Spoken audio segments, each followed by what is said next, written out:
इस बार आसाम की जो सरकार आया, ये सरकार ने बोला हम लोग सुप्रीम कोर्ट जाएंगे, ये एनआरसी को हम लोग नहीं मानेंगे। देखिए ये लोग सुप्रीम कोर्ट को नहीं मान रहा है।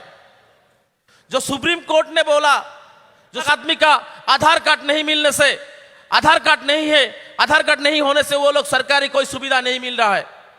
इसीलिए हम लोग सुप्रीम कोर्ट में फिर भी जा रहा हूं कि जितना भी आदमी को ड्रॉप हुआ है उसको रिजेक्शन स्लिप देना चाहिए, एनआरसी का सर्टिफिकेट भी देना चाहिए, और उसको आधार कार्ड जो नहीं मिल रहा है उसके लिए जो सरकारी सुविधाएं नहीं मिल रहा है उसको भी आधार कार्ड देना चाहिए। यह मांग लेकर भी हम सुप्रीम कोर्ट जा रहा है।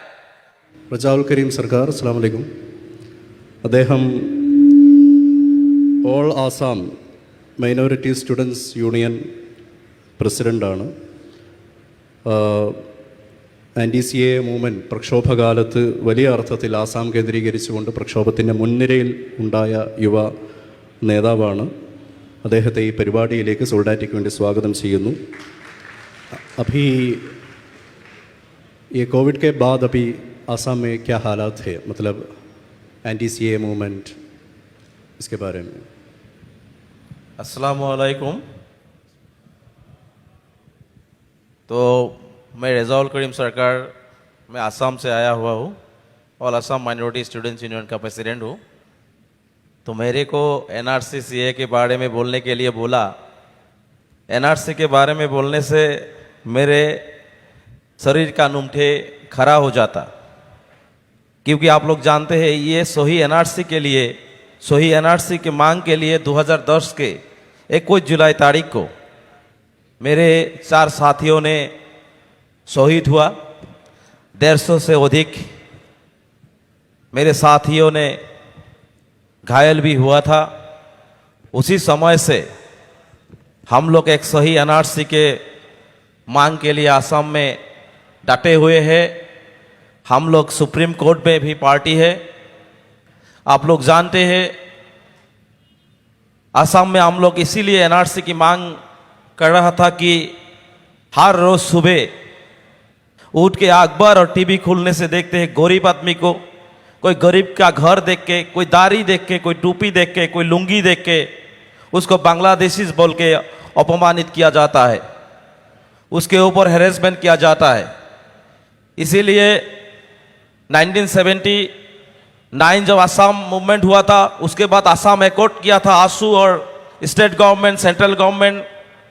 उसके बाद वो एकॉर्ड में 1971 25 मार्च काट ऑफ ईयर करके 1971 की 25 मार्च की बात जो भी विदेशी है, वो हिंदू हो मुसलमान हो, आसाम से जाना पड़ेगा। वो जो एकॉर्ड किया, उस एकॉर्ड को आसाम की सभी लोगों ने मान लिया, आसाम की मुसलमानों भी मान लिया।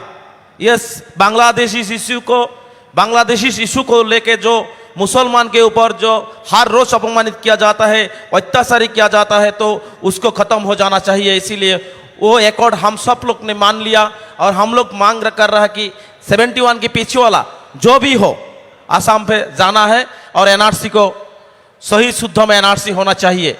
और इसी मांग के लेके हम लोग NRC के मांग के तहत आज सुप्रीम कोर्ट में ये मामला चला। 2013 में हम लोग भी प्रतिपक्ष पार्टी सुप्रीम कोर्ट में हुआ और ये सुप्रीम कोर्ट के निगरानी में NRC के काम चलने के बाद 2019 की 31 जुलाई में फाइनल NRC जब निकला, तब आसाम में फिर से हल्ला मचा कि ये NRC हम लोग नहीं मानेंगे। ये NRC में 19 लाख आदमी कैसे ड्रॉप हुआ, ज्यादा ड्रॉप होना चाहिए था। उसका मकसद था कि जितना भी मुसलमान है आसाम में, सबका नाम ड्रॉप होने से वो सही NRC होता। हम लोग बोला सुप्रीम कोर्ट को निगरानी में आसाम की ये NRC के काम चला। NRC कोऑर्डिनेटर ने सब कुछ देखा, उसके बाद भी ये बोल रहा है कि NRC हम लोग नहीं मानेंगे। 19 लाख आदमी को नाम ड्रॉप हुआ। उसके बाद RGI ने बोला कि 19 लाख आदमी को रिजेक्शन स्लिप देके इसको NRC में नाम इसको घुसाना चाहिए, इसको नाम अंतर्भुक्त करना चाहिए।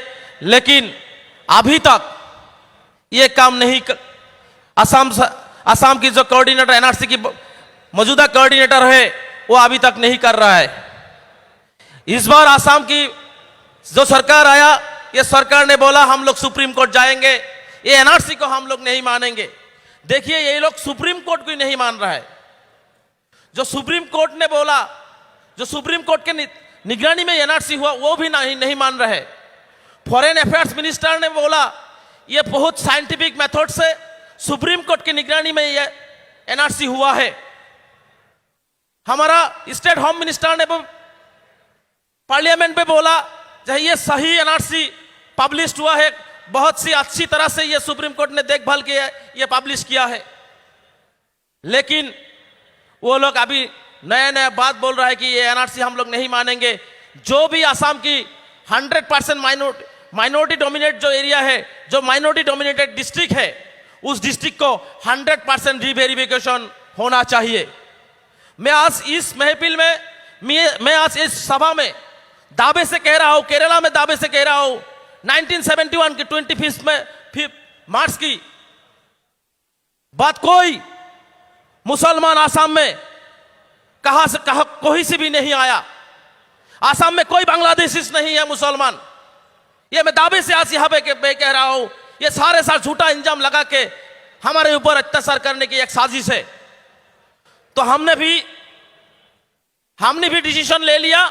असम सरकार अगर सुप्रीम कोर्ट में ये माइनॉरिटी डोमिनेटेड एरिया को रीवेरिफिकेशन के लिए ये मांग करेगा, हम लोग भी सुप्रीम कोर्ट में जाएंगे। हम लोग भी सुप्रीम कोर्ट के दरजा खटखटाएंगे। और हमारा विश्वास है पहले से सुप्रीम कोर्ट इस मामले पे बहुत अच्छी तरह से निगरानी कर रहा है।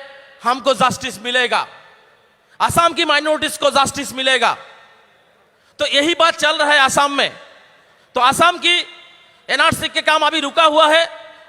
आज 19 लाख आदमी को नाम ड्रॉप आउट हुआ है। आज 19 लाख आदमी का आधार कार्ड नहीं मिलने से, आधार कार्ड नहीं है, आधार कार्ड नहीं होने से वो लोग सरकारी कोई सुविधा नहीं मिल रहा है। इसीलिए हम लोग सुप्रीम कोर्ट में फिर भी जा रहा हूं कि जितना भी आदमी को ड्रॉप हुआ है उसको रिजेक्शन स्लिप देना चाहिए, एनआरसी का सर्टिफिकेट भी देना चाहिए, और उसको आधार कार्ड जो नहीं मिल रहा है उसके लिए जो सरकारी सुविधाएं नहीं मिल रहा है उसको भी आधार कार्ड देना चाहिए। यह मांग लेकर भी हम सुप्रीम कोर्ट जा रहा है। तो एनआरसी की इस पोजीशन अब ऐसी सिस्टम में चल रहा है। हम आपको यही बात बोल रहा है कि आप लोग भी हम सुप्रीम कोर्ट में पहली से सुप्रीम कोर्ट में हम लोग लगे हुए हैं, ईमानदारी से लगे हुए हैं। आप लोग भी, हमको कोई सजेशन हो, कोई मदद हो, आप लोगों भी हमको करना पड़ेगा असम की माइनॉरिटीज के हित में, असम की मुसलमानों के हित में। हम किसी के खिलाफ नहीं है, लेकिन असम में हम मुसलमान जो जितना भी माइनॉरिटीज है, हम जो संविधान के तहत हमारा अधिकार है वो राइट से हुआ हम मांग रहे हैं। हम किसी का अधिकार छीनने का बात नहीं बोल रहे हैं। और सीए के बाद जो बोल रहे हैं, हम लोग सीए का विरोध कर रहा है। असम में 2 सिस्टम नहीं होना चाहिए। हम लोग बोल रहे हैं एनआरसी 1970 25 मार्च सबको एनआरसी मिलना चाहिए, उसके बाद जाना चाहिए। और वहां पे किसी को सिटीजनशिप देगा और किसी को सिटीजनशिप से बाहर रखेगा, यही नहीं होना चाहिए। इसीलिए हम लोग ये मामला हम लोग सुप्रीम कोर्ट में भी किया। तो हम लोग सुप्रीम कोर्ट में भी सीए के खिलाफ हम लड़ रहे हैं। तो इसी काम हम लोग कर रहे हैं। तो आप लोग हमको मदद, जब मदद चाहिए तो आप लोग मदद करेगा इंशाल्लाह। और 2 लफ्ज आसाम से आके आपकी ये सभा में बोलने के लिए, देने के लिए, ये ऑर्गेनाइजेशन, यूथ मूवमेंट ऑर्गेनाइजेशन को मैं दिल से बधाई देती हूँ, दिल से स्वागत करती हूँ, आभार व्यक्त करता हूँ। और हम लोगों के, आप लोगों के 2 दिन की कॉन्फ्रेंस है, इस कॉन्फ्रेंस को सफल हो ये हम कामना करती हूँ। और जितना भी गेस्ट आए हुए हैं, जितना भी यहाँ पे मेहमान आए हुए हैं, सभी को हम सलाम पेश करता हूँ। और हमारे लिए दुआ कीजिए, हमको भी समय समय पे सजेशन दीजिए, ताकि हम असम की माइनॉरिटीज़ को लेके सारे इंडिया को, हिंदू हो मुसलमान हो, सभी को लिए एक साथ काम करके असम और इंडिया को तरक्की कर सके। ये दुआ, ये आशीर्वाद आपको से मिलने की आशा करते हुए मैं मेरा वक्तव्य यहाँ पे खत्म करती हूँ। धन्यवाद। अलिफ Shakoor in the brief translation there. अस्सलाम वालेकुम।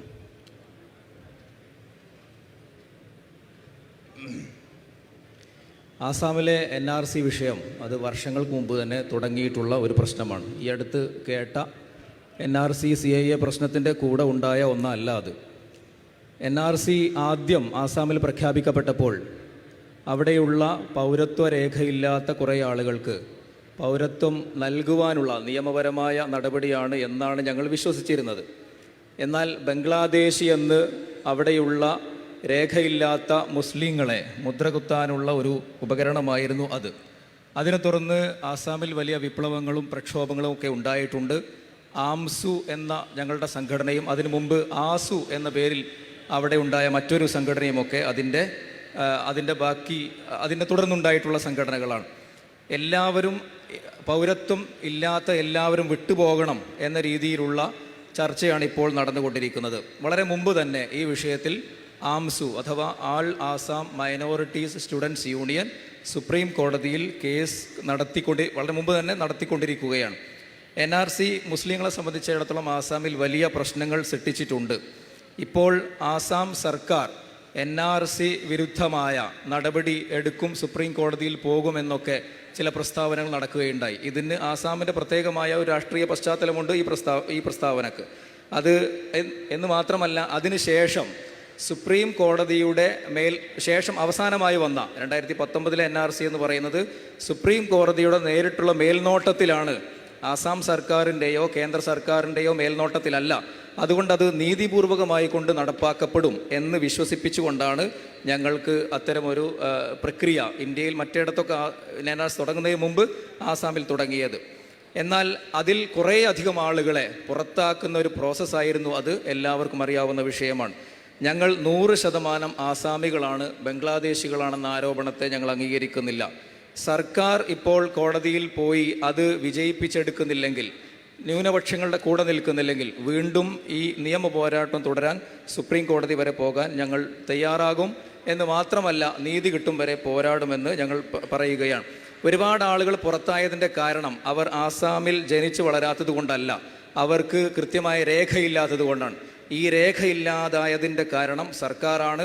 അതുണ്ടാക്കി കൊടുക്കാൻ വേണ്ടിയുള്ള പോരാട്ടത്തിലും ഞങ്ങൾ സുപ്രീം കോടതിയെയോ ഹൈക്കോടതിയെയോ ഒക്കെ സമീപിക്കുമെന്ന് പറയുകയാണ്.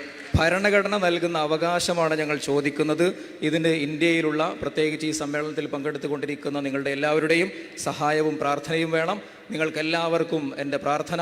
അസമിൽ നിന്ന് ഞാൻ വന്നത് പ്രത്യേകിച്ച് ഈ വിഷയത്തിൽ ദേശീയ രാഷ്ട്രീയത്തിൽ തന്നെ ഉണ്ടായിക്കൊണ്ടിരിക്കുന്ന ഏകാഭിപ്രായത്തെ ഇവിടെ കൂടി ഞങ്ങളുടെ സപ്പോർട്ട് ലഭ്യമാകാൻ വേണ്ടി കൂടിയാണ് ഞാനിവിടെ വന്നിരിക്കുന്നതെന്ന് കൂടി സൂചിപ്പിക്കാൻ ആഗ്രഹിക്കുന്നു.